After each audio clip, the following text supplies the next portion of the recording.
Монгол улсын ерөнхийлөгч Захиргааны Будорж 2015 оны 7-р сарын 3-ны өдөр Монгол улсын сайд шадар сайд Хөрсөв даргатай үндэсний баяр наадмын зохион байгуулах хорооны гишүүдийг хүлээн авч баяр наадмын бэлтгэл ажилдаа танилцах явцдаа энэ асуудалд онцгойлон анхаарал хандуулж хоёр дахин аврыг өнөөдөр 44-р мөрдөж байгаа хууль дүрмийг баримтлан хаалт дотор цолны үнэлгээний дугаарыг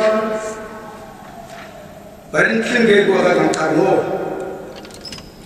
За дүрмийг баримтлан ирэмбэж үндэсний хууль наадмыг үймэн самаагүй зохион байгуулах талаар чиглэл өгсөнд үнэ талбарт байгаа нь энэ ялганд илэрхийлж байна.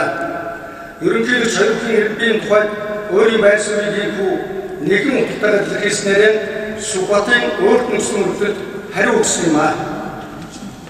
Ерөнхийлөгчийн өгсөн энэ чиглэл үндэсний хууль наадмыг зохион байгуулах хороо бүхэн салбар хорооноос Монголын үндэсний бүхэн холбоонд өгсөн үүргийг хэлэлцэхээр тэргүүлэгчдийн хурлаа 2015 оны 7 сарын 7-ны өдөр бэлтгэсэн болно. Энэ хурлаар дээрх чиглэл үүргүүдийг өсөх баяр Сүхбаат нар танилцуулахын тулд аваргуудад 2015 оны 7 сарын 6-ны өдөр албан тоотоор тэргүүлэгчдийн хурлд ирэхийг мэдэгдсэн боловч Сүхбаат ирээгүй сүгээр ирсэн болно.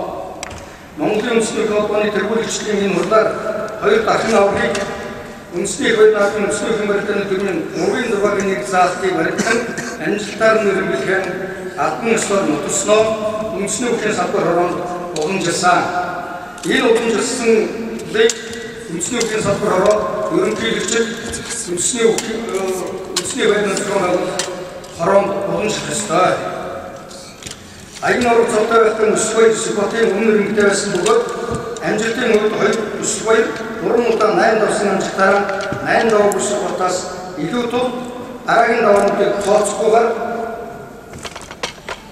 өсөх баярыг эхэнд нэрвэлэхэд нэм ойлгомжтой байлээ.